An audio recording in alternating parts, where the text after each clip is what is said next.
మన ఫ్యామిలీ అందరికీ good morning అండి. ఇక్కడైతే నేను నా స్టైల్లో జున్ను ఎలా ప్రిపేర్ చేస్తాననేది చూపిస్తున్నా.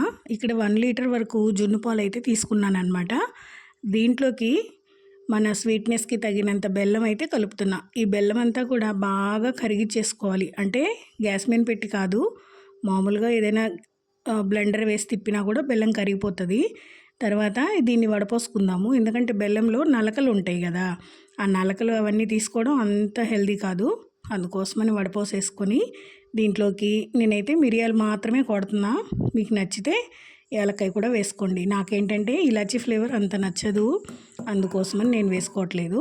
ఇంకా మిరియాల పొడి అంతా ఇందులో వేసేసి దీన్ని ఇడ్లీ పాత్రలో స్టీమ్ పెట్టుకుంటా. ఇడ్లీ పాత్రలో స్టీమ్ పెట్టుకొని ఇది ఒక 40 మినిట్స్ పట్టింది నాకు.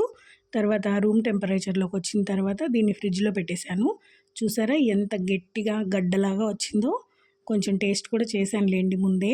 ఇంకా టేస్ట్ చేసిన తర్వాత అయితే నాకు చాలా బాగా నచ్చింది. కరెక్ట్గా స్వీట్నెస్ అనేది సరిపోయింది. ఇక దీన్నైతే పక్కన మన వాళ్ళతో షేర్ చేసుకుందామని చెప్పేసి ఇట్లాగ బాక్స్లోకి తీస్తున్నా. చూసారా ఎంత గట్టిగా ఉందో. గెంటితో తీసినా కూడా రావట్లేదన్నమాట, అంత గట్టిగా వచ్చింది. టేస్ట్ అయితే చాలా బాగుంది. జున్ను పాలు దొరికినప్పుడల్లా ఈ విధంగా జున్ను అయితే చేసుకుంటాము. చాలా టేస్టీగా ఉంది కదా. ఫ్రెష్గా ఒరిజినల్గా దొరుకుతాయండి మాకు జున్ను పాలు. టౌన్లో అయితే ఇవి కూడా కొనుక్కుంటారంటండి, మాకైతే తెలీదు. మనకేంటంటే విలేజెస్లో గేదెలు ఎక్కువ ఉంటాయి కాబట్టి జున్ను పాలు ఊరికే ఇచ్చేస్తారు.